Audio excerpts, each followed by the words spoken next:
வணக்கம் நண்பர்களே, எனது பெயர் ரோஹித். இந்த கதையை கேட்பதற்கு முன்னால் நமது சேனலுக்கு லைக் பண்ணுங்க. இது மாதிரி இன்னொரு சேனல் லிங்கை நான் டிஸ்கிரிப்ஷன்ல தரேன். அந்த கதையையும் கேளுங்க, சப்ஸ்கிரைப் பண்ணுங்க. வாங்க கதைக்கு வருவோம். இது எனது உண்மை கதை. இந்த கதையை படித்துவிட்டு உங்கள் கருத்துக்களை தயவு செய்து சேனலுக்கு லைக் பண்ணுங்க என்று கேட்டுக்கொள்கிறேன். எனது கடைசி கதையில் நிறைய நண்பர்கள் உங்கள் கருத்தை எனக்கு அனுப்பினீர்கள். சில நண்பர்கள் எனது உண்மை கதை பற்றி விளக்கம் மற்றும் அடுத்த கதை எழுதுமாறு கேட்டுக்கொண்டார்கள். ரொம்ப நன்றி. எங்க அம்மா லலிதா ஒரு விதவை. நான் சிறுவயதாக இருக்கும்போது என் அப்பா மது புகைக்கு அடிமையாகி ஹார்ட் அட்டாக் வந்து இறந்து போகிவிட்டார். அதற்குப் பிறகு அம்மா லலிதா வாழ்க்கை இளம் விதவை ஆகினாள். இந்த கதை ஆரம்பிக்கும் போது எனக்கு 25 வயது, அம்மா லலிதாக்கு 38 வயது இருக்கும். வீட்டில் நானும் அம்மாவும் வாழ்ந்து வந்தோம். என் அம்மா லலிதா சமூகத்தில் ஒரு இளம் விதவையாக வாழ்ந்து வந்தாள். லலிதாவின் அழகுக்கும் நிறைய பேர் கபடி விளையாட நினைத்து இருக்காங்க. நான் 24 வயதில் என்னை பார்க்க நல்ல நெடு வளர்ந்து மீசை தாடி இருக்கும், நல்ல பார்க்க கல்யாணமான ஆண் மாதிரி இருப்பேன். லலிதாவை பார்க்கும்போது அவள் காலேஜ் மாணவி மாதிரி இருப்பாள். அவளை பார்க்க வயது ஆனவங்க மாதிரி தெரியாது. எங்கள் தெருவில் யாரும் பார்த்தால் என்ன ஜோடியாக கிளம்பிட்டீங்க என்று அக்கம் பக்கம் உள்ள மனிதர்கள் சொல்லுவார்கள். அம்மாவின் சில தோழிகள் என் அம்மா லலிதாவிடம் விளையாட்டா பேசுவார்கள். லலிதாவும் அம்மாம் இவன்தான் என் புருஷன் போங்கடி என்று சொல்லுவாள். ஒரு நாள் நானும் அம்மா லலிதாவும் கோயிலுக்கு போனோம். அம்மா லலிதா அர்ச்சனை பொருள்களை வாங்கும்போது பூவிக்கும் ஒரு பாட்டி, தம்பி உன் பொண்டாட்டிக்கு பூ வாங்கிக் கொள்ளுமாறு சொன்னாள். லலிதா அம்மா காதில் கேட்டாள். நான் பாட்டி சும்மா இருங்க என்று சொன்னேன். பாட்டி என் அம்மாவிடம் நீயும் உன் புருஷனும் நல்ல சாமிடம் வரம் வேண்டுங்கள் என்று சொன்னாள். லலிதா அம்மாக்கு மிகவும் கோபமாச்சு. கோயில் உள்ள போன போது கோயில் பூசாரி என் அம்மா லலிதாவிடம் உங்க வீட்டுக்கார முன்னாடி வர சொல்லுங்க. லலிதா அம்மா என்ன சாமி பூசாரி, அதாம்மா உங்க புருஷன் நிற்கிறார், புருஷனை அழைத்துக்கிட்டு முன்னாடி வாங்க என்று சொன்னார். என் அம்மா லலிதாவை பைக்கில் வீட்டுக்கு செல்லும்போதே ஒரு கடையில் டீ குடிச்சோம். அப்போது ஒரு பெண் அம்மாவிடம் அவள் பிள்ளைக்கு சாப்பாடு வாங்கி கொடுக்குமாறு கேட்டாள். அம்மா வாங்கி கொடுத்தாள். அந்த பெண் எங்களிடம் அம்மா நீங்களும் உங்க புருஷனும் 100 வருஷம் வாழணும். நான் என் அம்மா லலிதாவிடம் என்னம்மா சிரிக்கிறீங்க, சொல்லுமா என்று கேட்டேன். அவளும் ஒன்னும் இல்லை, பைக்கே ஓட்டுடா என்றாள். நான் பைக்கை நிப்பாட்டி சொல்லுமா என்றேன். அவள் பைக்கை எடு சொல்கிறேன் என்றாள். நீயும் நானும் வெளியே போகும்போது எப்படி சொல்லறாங்க கேட்டியா, கொஞ்சம் போனால் உன்னையும் என்னையும் கபடி விளையாட சொல்லுவாங்க போலம்மா. நானும் ஆமாம் என்றேன். நாட்கள் செல்ல செல்ல நானும் லலிதாவும் நிறைய பேசிட்டு இருந்தோம். இந்த கட்டத்தில் என் நண்பன் கல்லூரி விடுதிக்கு சென்றேன். என் நண்பனிடம் எப்படிடா விடுமுறை நாட்களை என்ன செய்வீர்கள் என்று கேட்டேன். என் நண்பன் ஒரு பெட்டியை காட்டி அதில் உள்ள புக்கை படிப்பேன் என்றான். நானும் அந்த பெட்டி திறந்து பார்த்தேன். அந்த பெட்டி முழுக்க புக் இருந்தது.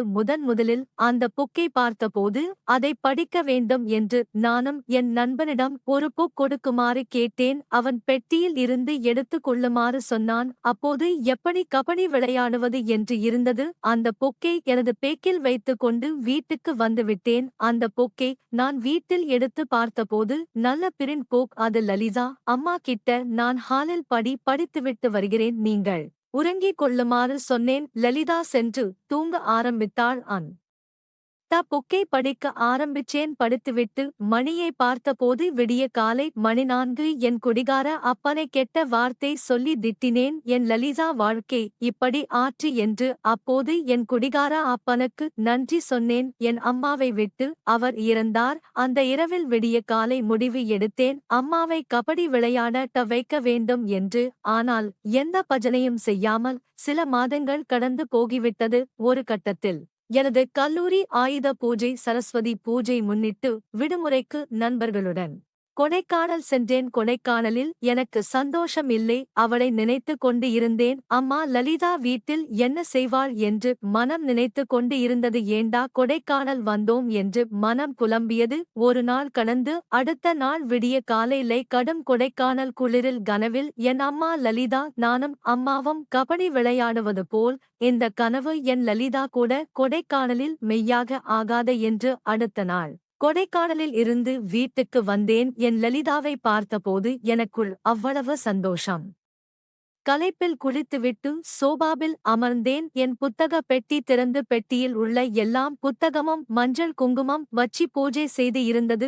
எனக்கு தூக்கி போட்டுச்சு. அந்த பொக்கை பெட்டியில் வைத்து இருந்தேன். அதுவும் அந்த பொக்கின் கடைசி பக்கம் நான் லலிதா கூடிய சீக்கிரம் நான் கபடி விளையாடுவேன் என்று எழுதி இருந்தேன். தேடி தேடி அந்த பூக் என் கையில் கிடைக்கவில்லை.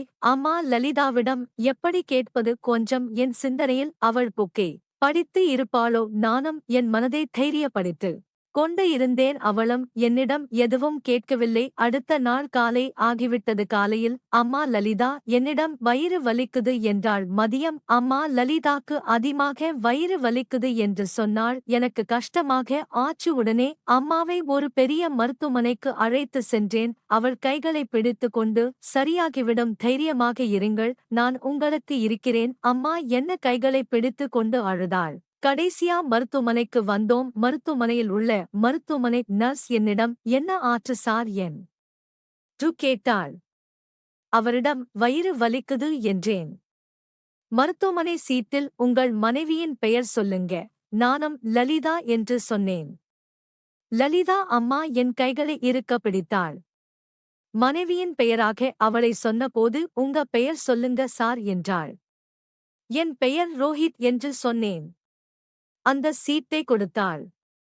சீட்டில் லலிதா பெயரும் கணவர் பெயராக ரோஹித் எழுதி கொடுத்தாள். லலிதாவிடம் அந்த சீட்டை கொடுத்தேன்.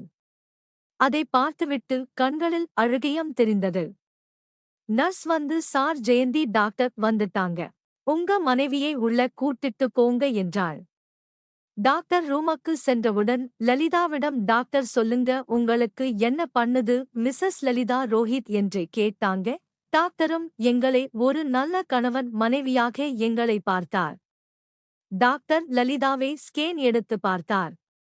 ஸ்கேன் ரிப்போர்ட் வந்தது. டாக்டர் எங்களிடம் ஸ்கேன் ரிப்போர்ட் நார்மல், பயப்பட வேண்டாம் என்று சொன்னாங்க. டாக்டர் அம்மா லலிதாவிடம் மேடம் கொஞ்சம் அந்த ரூம்ல உள்ள பெட்ல உட்கார சொன்னார்கள். டாக்டர் என்னிடம் உங்க மனைவிக்கு செக்கப் செய்ய வேண்டும், கொஞ்சம் நீங்கள் இருக்கையில் வெயிட் செய்யுமாறு சொன்னாங்க. டாக்டர் செக் செய்து சீட்டில் உள்ள பொருள்களை வாங்கி வர சொன்னார். அந்த பொருளில் மருந்து கிரீம் இருந்தது. நான் டாக்டர் ஏன் எல்லாம் எதற்கு என்று கேட்டேன்.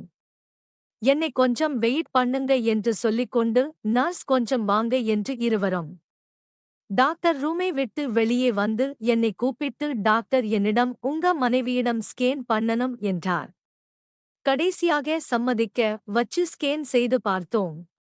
ஸ்கேன் செய்து பார்த்ததில் ஒன்றும் பிரச்சனை இல்லை, ஆனாலும் நீங்க கபடி விளையாடினாதான் இது சரியாகும் என்றார். உங்களுக்கு கொடுத்த மருத்துவ குறிப்புகளை செய்யுமாறு உங்கள் மனைவியை நாளை காலை 10 மணிக்கு டிஸ்சார்ஜ் செய்து கொண்டு நாளைக்கு கார்த்திகை திருவிழா. ரோஹித் உங்கள் வீட்டில் உங்க மனைவியை 3 நாட்களுக்குள் பஜனை பண்ணுங்க. கார்த்திகை நாள் திருவிழா அன்று மதியம் 2 மணிக்கு வீட்டை அடைந்தோம். எனக்கு அவ்வளவு சந்தோஷம், ரொம்ப சந்தோஷமாக இருந்தேன். லலிதா என்னிடம் ரோஹித் இங்க வாங்க, என்ன அம்மா உனக்கு அம்மா என்றல் பிடிக்குமா? ஆமாம் அம்மா, நீங்க டாக்டரிடம் சொன்னது போல் உன் அம்மாவை கபடி விளையாடும். சரி என்று கபடி விளையாடினோம். வீடு முழுக்க சுண்ணாம்பு அடித்து வைத்தோம். இதுபோல் தினமும் நான் கபடி விளையாடினேன். தொடரும்.